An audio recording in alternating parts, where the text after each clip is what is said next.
Welcome, everybody, to Cinema Royale. I'm Travis Hobson of the Punch Drunk Critics. And on this week's show, we are going back down the rabbit hole. We are taking the red pills, the red pill, I think. We're taking the red pill. And we are going to talk about The Matrix Resurrections, the first film in the Matrix franchise in, almost 20 years? Something like that. Yeah. So Keanu Reeves is back. Carrie-Anne Moss is back. Yahya Abdul-Mateen is in there as Morpheus.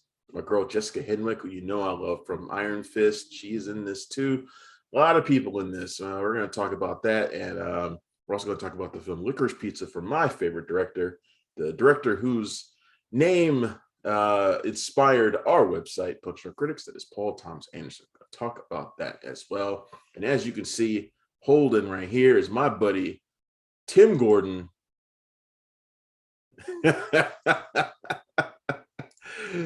All right, Tim, it's unmuting you, man. It's asking you to unmute. You have to unmute it. You have to unmute it, Tim.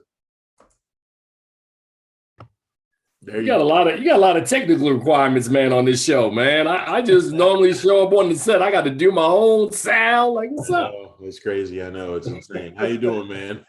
Man, I'm fine, man. It's the end of another year. I don't know what that means, man. For people who do what we do, stuff's canceled. Stuff's moved back. Pandemics. Yeah, man. It's been another crazy year. Can you believe we're about to enter year 3 of the pandemic too? It's just kind of, it's insane. And the movie business has shifted all around. And the Matrix comes out at an interesting time too, because this were a few years ago. I think it probably would have been a much bigger deal that it was coming out, but coming out now in the midst of a lot of as movies are starting to rebound now. Like you just had Spider-Man No Way Home cross $1 billion, first movie to do that during the pandemic era.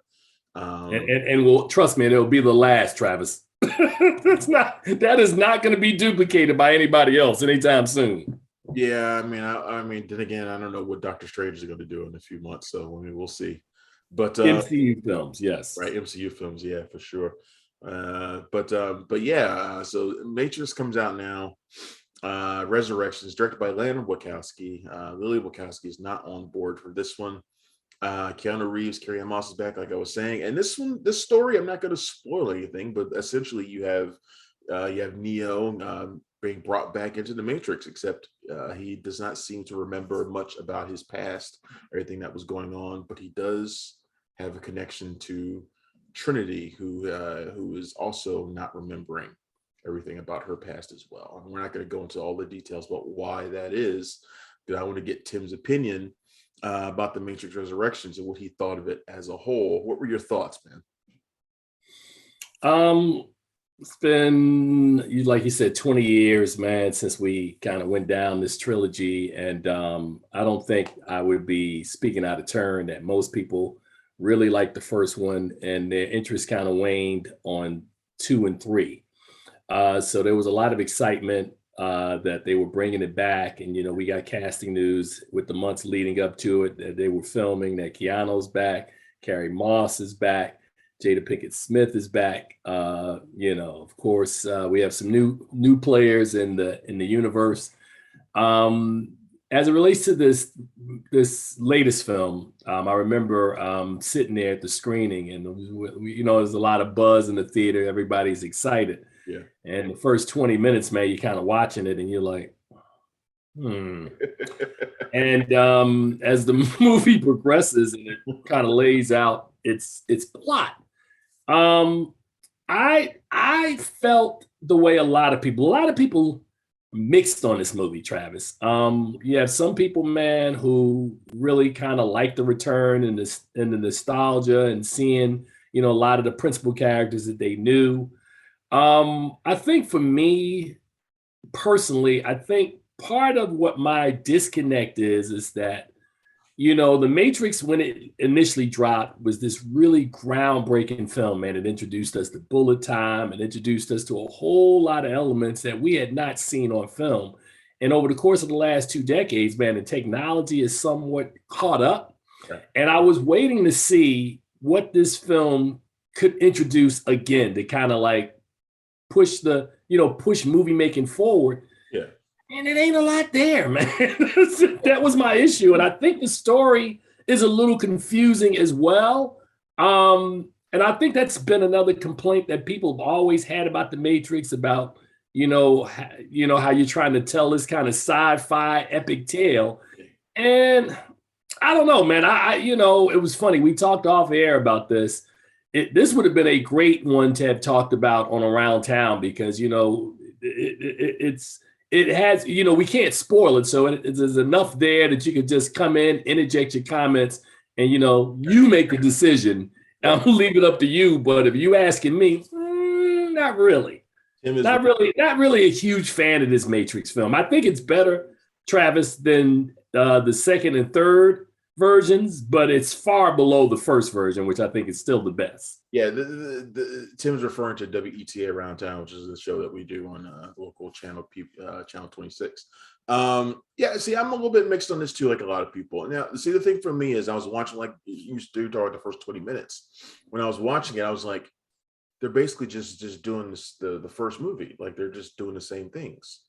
And I was like, am I supposed to feel differently about it right now? I'm not sure what's going on. And I was just kind of like watching it, and I was like, they're doing it, but I'm not that excited about it. And I'm like, all right, they're rehashing the first movie, okay. And then we kind of get into, what's going on with Mr. Anderson, Keanu Reeves' character Neo in the regular world. And he's this video game creator, video game designer, and the movie is very self-referential. It is a very self-aware movie. So there's a lot of references to sequels and remakes and rehashes and whether or not they're worth it, and all this kind of stuff. And is that what all people want, is rehashes? Do they just want a new bullet time and all this kind of stuff? Well, we need to make the new bullet time and all this kind of stuff. And, and okay, I get it. That is, if you're going to make this movie, I suppose, being aware of the cultural landmark that the first films were is a fine place to be. But at the same time, acknowledging that you're aware of your old ideas is not a new idea. I'd rather you just make some new ideas, and and it doesn't do that. And that was kind of my issue with it. Now, once the plot gets going, I got a little bit more interested in it. When it stopped referencing itself over and over and over again, even the kung fu battle between Morpheus and Neo was essentially the same fight. And I was like, what am I supposed to feel about it? Like, am I supposed to just like, I don't know. I don't get it. I like, it's interesting to watch, but it's not exciting to watch because I've seen it already. I've seen this fight. So it wasn't doing much for me. But once the plot got going, and I think this is where Lana Wachowski does, and her writers do something interesting, which is kind of tweak our perceptions of who's powerful and who's not within the Matrix.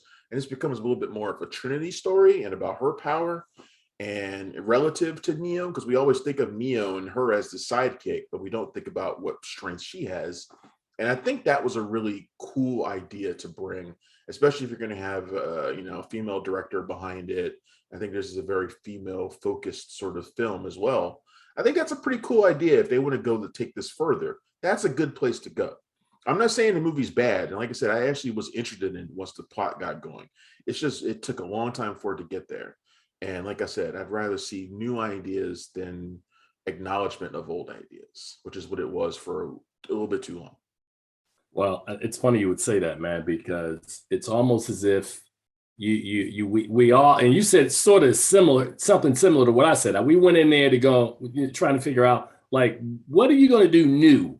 And a lot of the film is spent with us revisiting stuff that we clearly have seen and remember. And I don't really think Morpheus is annoying for that in this movie. Morpheus, literally the only thing he does in this movie is reference the Fishburne version of Morpheus over and over again, to the point where I was like, I don't really care about this Morpheus, because he's just talking about, he must have just brought the other Morpheus back and just had him do the other one.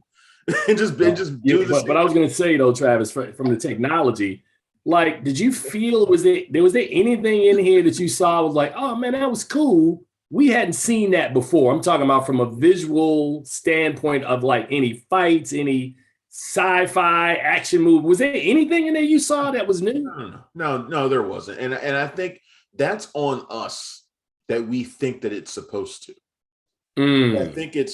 I think it was kind of referring to that when it was making comments, but hey, we need to have a new bullet time and all this kind of stuff. And it was kind of jokingly saying stuff like that. It's on us that we expect that it's supposed to be as groundbreaking as the first one, when that's not what it's probably its goal was ever to be. And it's not, they didn't set out to be groundbreaking in every single movie. They just were. So for us to kind of like keep that expectation on it is on us, not necessarily on them. Well, having said all that, man, somebody asked me about 2 weeks before this movie came out, and they said, there's all this buzz around Spider-Man No Way Home. Why aren't people talking about the Matrix like that? I said, you'll see. You'll see. Yeah, I mean, it came out at a really bad time. I think it's just not a good time for it to come out. There's a lot of stuff that's going on around it in terms of other movies, and I just don't think this was. I didn't look at the box office this week, but I'm assuming it wasn't great, especially for the fact that it's also on HBO Max, which also hurts it. The way it's hurt every single movie for Warner Brothers this year by having it free. I watched it at home on HBO Max because I obviously had COVID, so I didn't get to go to the screenings. But you bring this up, Travis. I'm thinking about now as we are ramping back up again with Omicron. How does because every studio is looking at Spider-Man's numbers and they're thinking, oh man, Spider-Man made $1 billion. I think that's an MCU exclusive place to be in. Like you said earlier, the next time that might happen is when Doctor Strange comes out. But I don't see any other movie that is going to bring people out in huge numbers to the box office, and nor should they right now, because you just talked about COVID. I had it a year ago right now. The last place I really want to be, and we talked about this offline, I really want to be in a theater right now again. Especially if we like at an upcoming film festival where you got to sit there multiple days and watch movies and it scares me right now, man. So how do you feel this is going to play out as it relates to the early slate, at least the first quarter of 2022? Yeah, I think we're going to see first quarter of 2022, the first really big movie that we have coming out is Morbius, which is also a Sony Marvel movie, just like Spider-Man is. But Morbius won't do the numbers that Spider-Man will. It'll probably do something close to what Venom 2 did, maybe, possibly. But it's Jared Leto, so maybe not. Jared Leto sucks.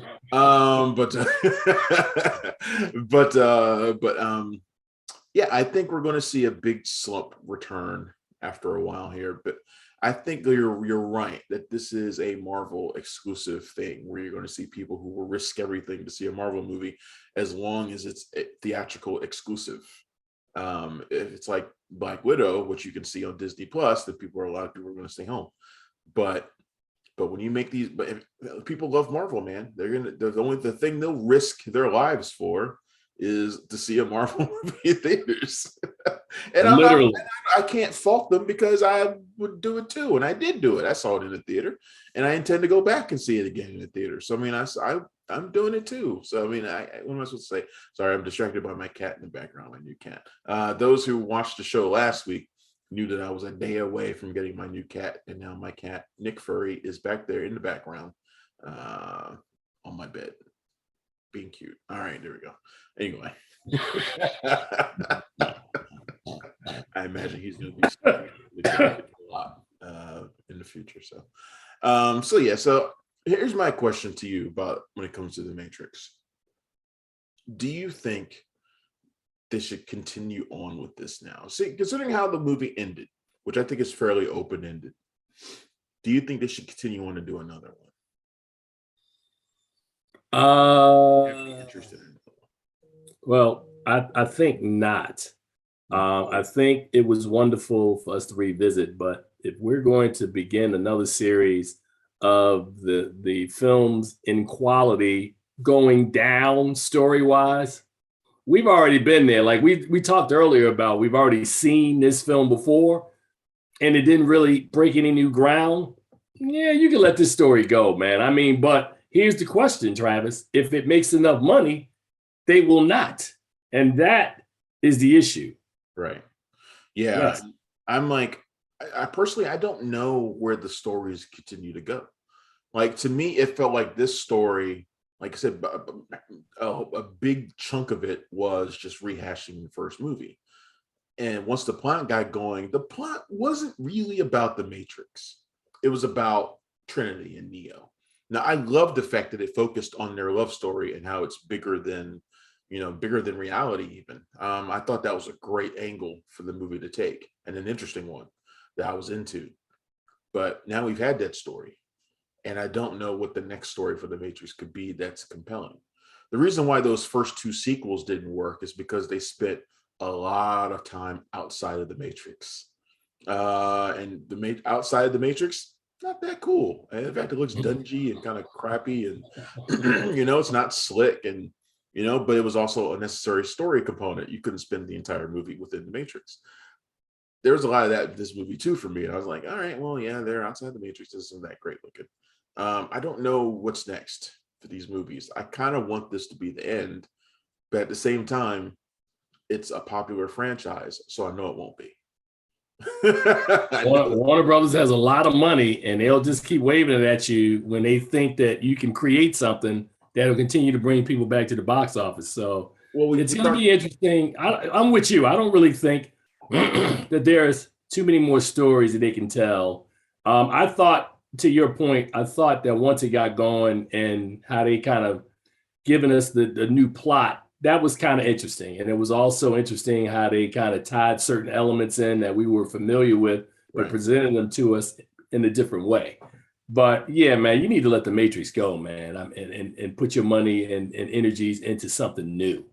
We talked about how self-aware the movie was. There's a part in the movie where Neo's character, who made this video game trilogy basically based off the Matrix, he's basically told that the parent company is going to make a sequel to the game, whether he's part of it or not. I think that was Lana Wachowski talking.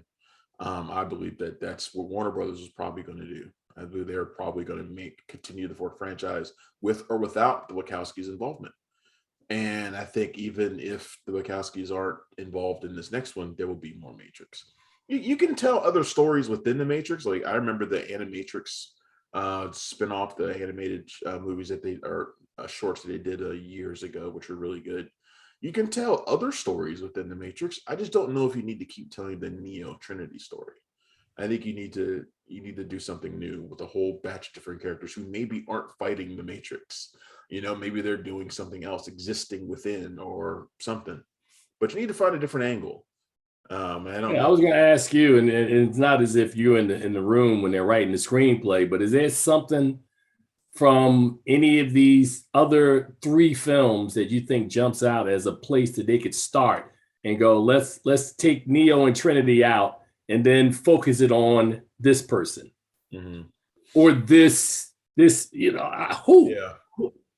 I kind of liked that Bug story where she was just a regular person who was discovered by seeing Neo when he was about to jump off the building. I kind of would have liked to have seen what happened to her in the period between, but like, there's got to be like an everyman story that's in there somewhere.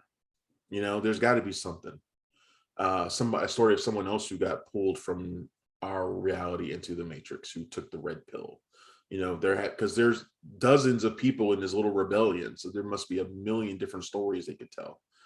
But I just don't think we need to see the story of Neo as the one anymore. I don't think we need that story. I think that story was done. I think that story was done 20 years ago, if I'm honest. But I think they need to do something new. That's my angle on it. No, I got you, man. I totally agree, man. And so we both kind of mixed on the Matrix. Yeah. All right, let's move on. Let's talk about one more movie before we get out of here. That is my favorite movie of the year, my favorite director, Licorice Pizza. But I don't know what Tim Gordon, the man behind FilmGordon.com, the president of LAFCA, what does he think of Licorice Pizza?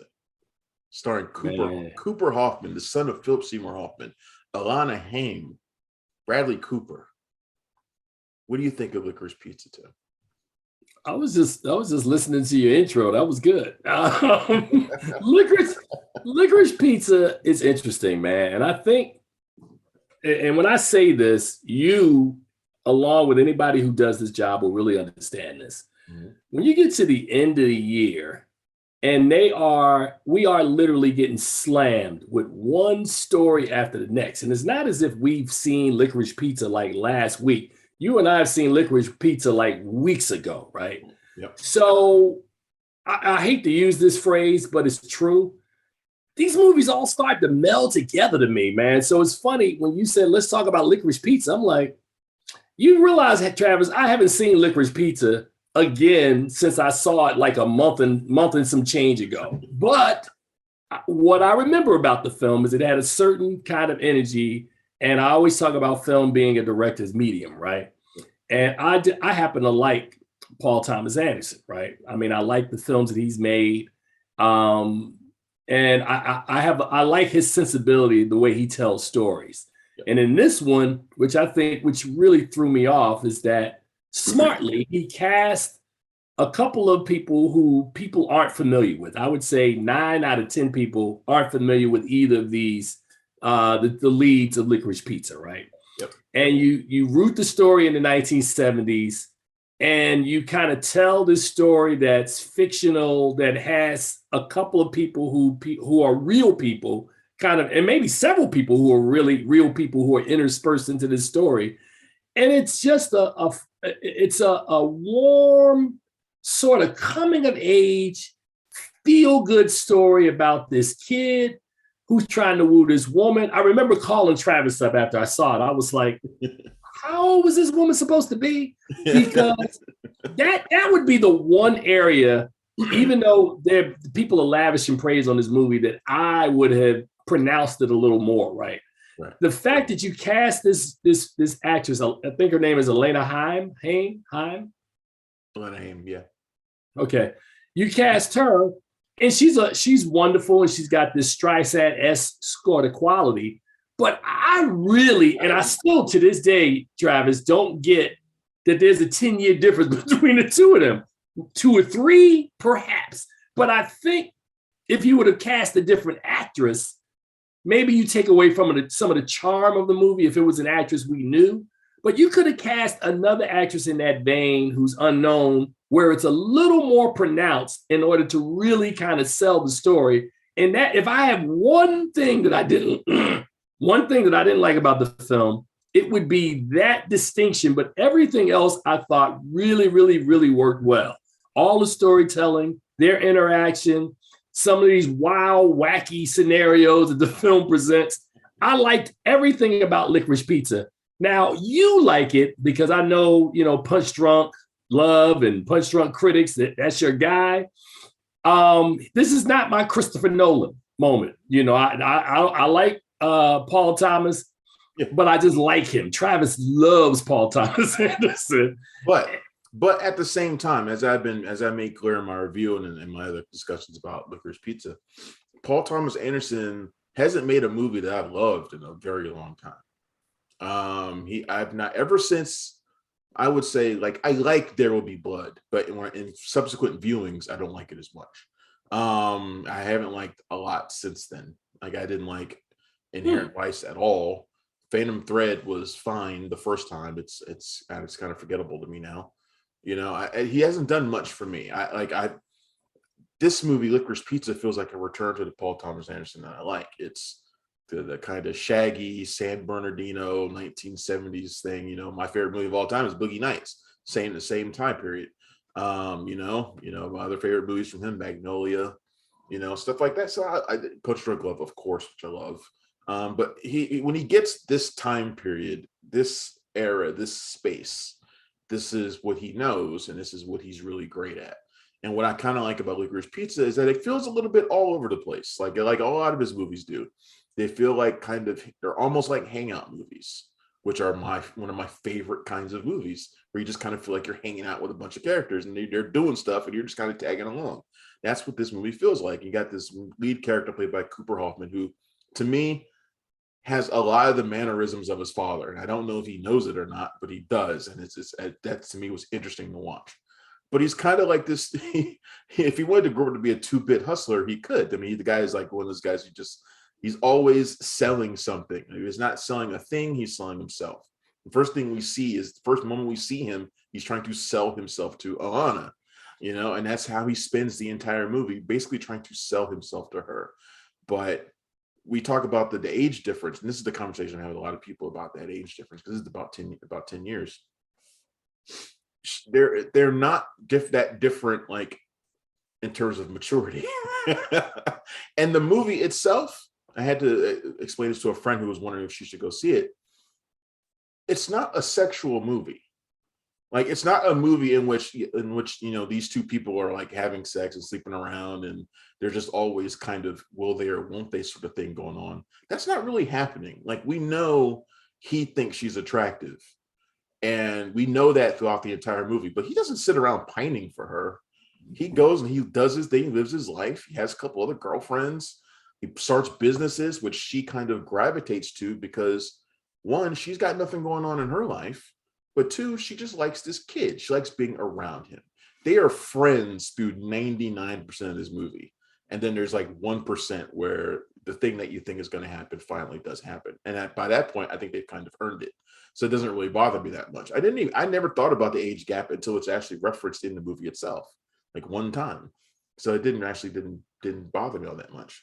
But like all other Paul Thomas Anderson movies, it goes off on flights of fancy. So like I always reference the Boogie Nights scene where Thomas Jane's character, Todd Parker, comes literally crashing into the movie. Like, you hear the screeching wheels and he comes walking in. This movie goes off on tangents like that too. And it's like, you got the Bradley Cooper scene where he comes in, the whole waterbed mess. You got all sorts of stuff happening in this movie that is a lot of fun. And they're the kind of Paul Thomas Anderson diversions that I love. So, I mean, to me, this movie is like, it's not perfect. It's probably a bit too long, like a lot of Paul Thomas Anderson movies are. But I can't think of anything I would necessarily want to pull out. Like, I want to keep all that stuff in there because it adds so much to the character of the film. So I love Licorice Pizza. Like I said, it's my favorite movie of the year. I haven't done my top 20 list yet. That'll be next week. But this is going to be up there. So yeah, I think. Well, I suspect it'll either be number 1 or 2 for you. Probably the way you talked about it. So yeah, probably number 1. It's probably gonna be number wow. Watch this. Spoiler alert. Yeah, it's probably gonna be number 1. I don't know what the other 19 will be, but that one's gonna be up there for sure. All right, well, Tim, this has been great, man. I love having you on here to talk about these couple movies, man. What do you got going on right now? Where can people find you? What have you got coming up? Well, we're in the middle of award season, so of course you can always find me over at thefilmgordon.com. Travis, who refused to help us publicize the 22nd annual Black Reel Awards. I didn't get the thing. You told me to publicize something and then I didn't get anything. Because he said no. But anyway, I did not say no. The final voting for the Black Reel Awards are going on right now, and there's going to be an announcement coming up pretty soon that I think you're going to be very excited about, Travis, because you've known me for a minute and what we've been doing. So that's kind of what I've been up to, man. But I'm glad to see that you are well again, because I was a little fearful because anytime a friend tells you the news that we've both now gone through, and we're not out the woods, Travis, there's no guarantee that it won't happen again to either of us. So no, it's a reminder to stay safe no matter what, because I had all my shots, all 3 of them, and I still got it. And and I'm thankful that I got it now, not a year ago when you got it. It might have killed my ass, but I'm thankful that I'm through it. And I'm feeling better, and that everyone I know who's had it, including you, have gotten better from it too. So yes, sir. But look, welcome back though. But be careful, man. I mean, I know you got some other stuff going on. We've had stuff canceled, but just be careful, bro. Be vigilant. Sundance will be interesting. It will be indeed. Sundance will be interesting. Yes, sir. I know they sent the email out saying everybody needs to be boosted now. You can't just. I think that's going to actually significantly reduce the number of people that come. Because I know if you're saying they have to be not just have their vaccines but also boosted, I don't know. I think there's a lot of people that might not show. So. And honestly, I don't know anybody else who's going. I don't know. Normally, I know people who are headed that way. Well, Chris is going to go, I think. Then again, he's in Canada, so things could change.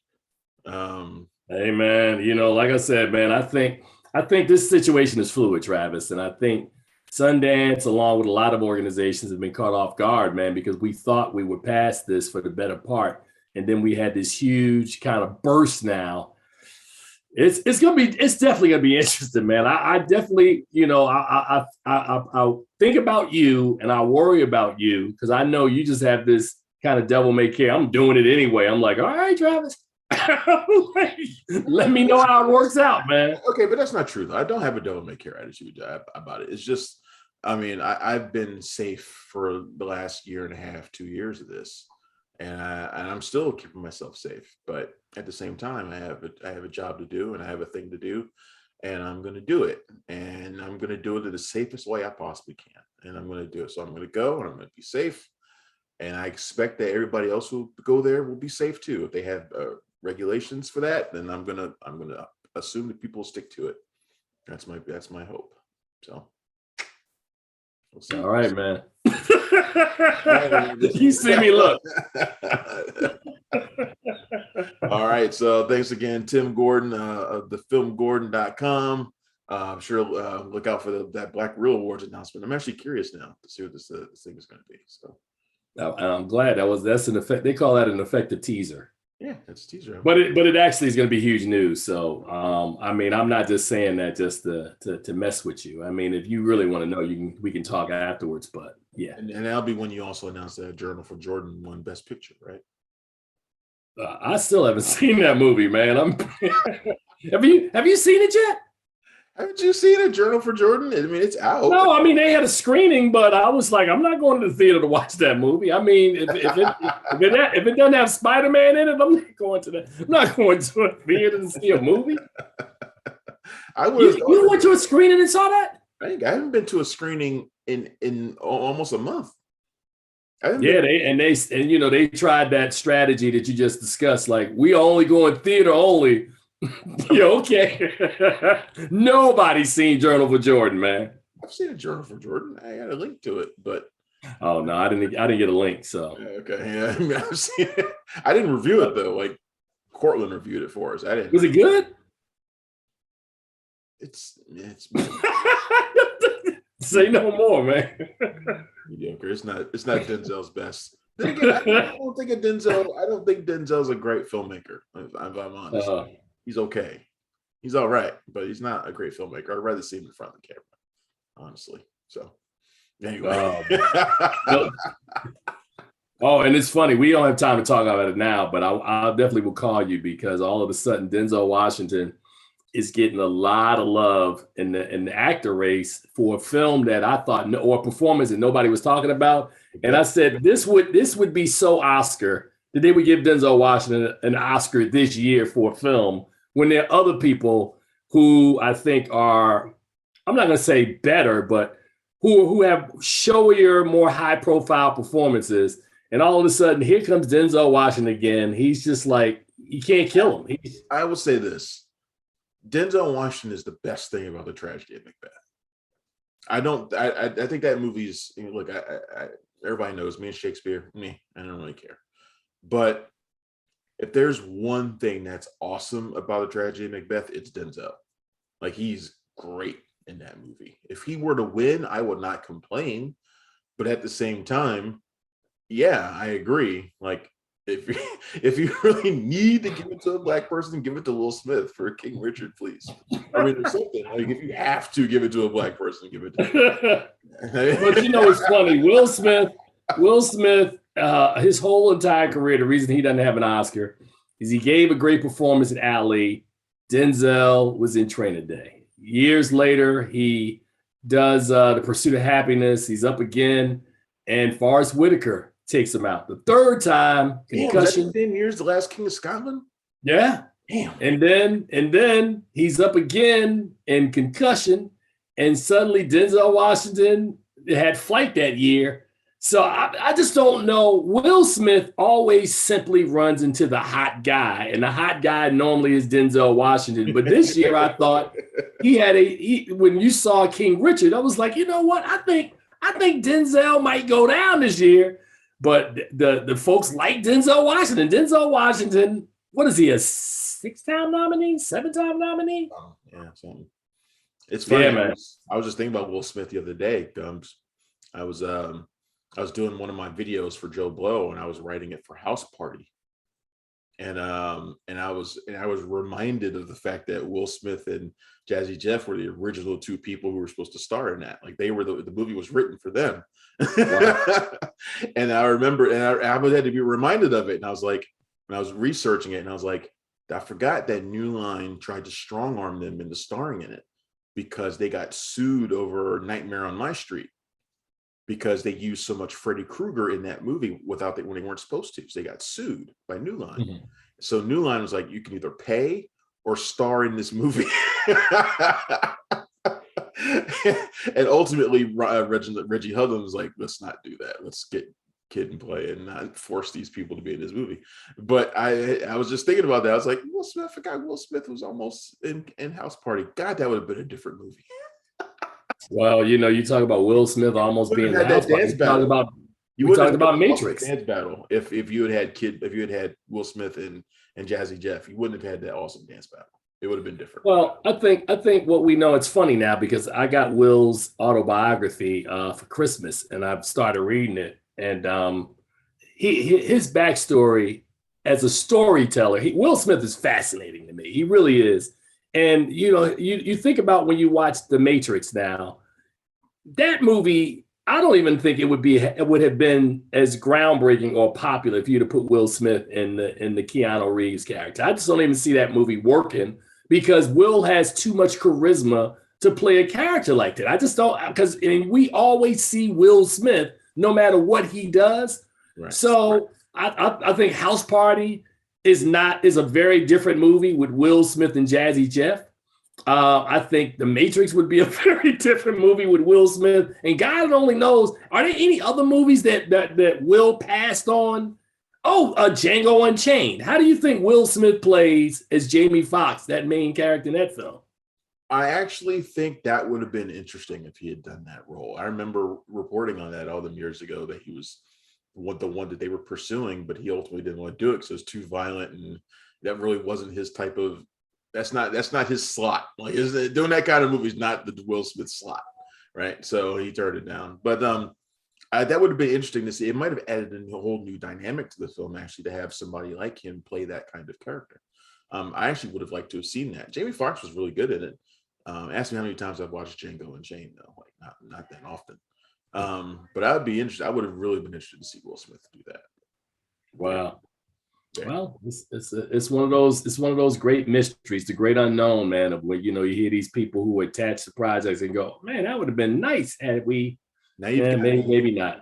Now you've got me wanting to invite Clayton on here to ask him about the possibility of Denzel taking the best actor from Will again. Well, it's funny because Clayton told you and I when we were in Middleburg several months ago, like, man, this is Will's to lose. What happens?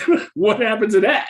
Yeah, no, we're referring to our friend Clayton Davis over at Variety right now, which having him in that spot now is extra funny because whatever he says, people seem to believe.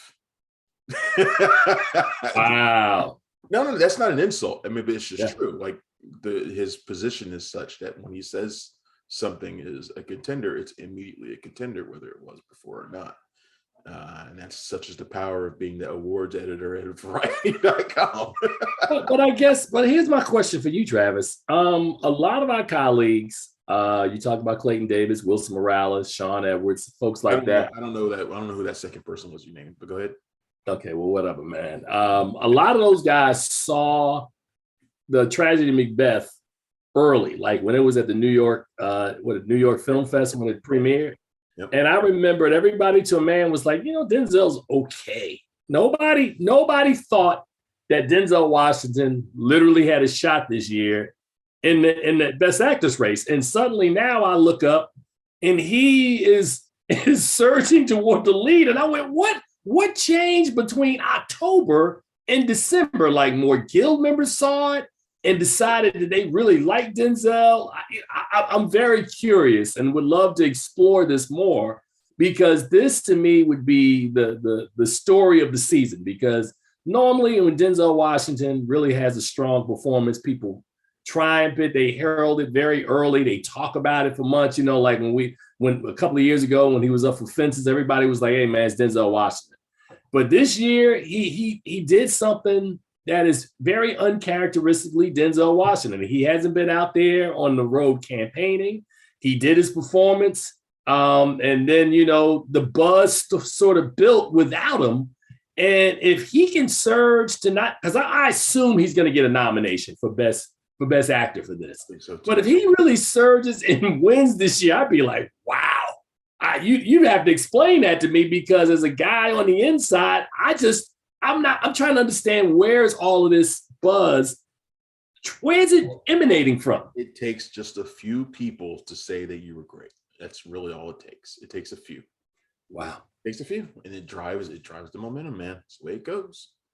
Wow. Well, it's going to be interesting to watch, man. We're about 3 months away from the Oscars. Literally, this weekend is like 3 months away. So, yeah, long time, man.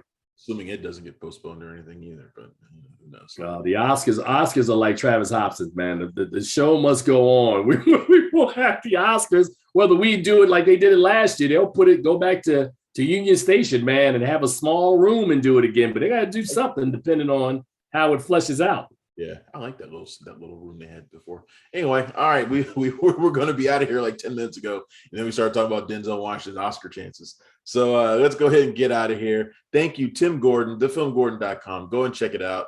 Look out for that Black Rose Awards announcement from him as well. Tim's the creator and the president of that, and he's done a good job. I don't give him credit for it, but I'll give him a little bit right now. He's done a great job with that. So anyway, all right.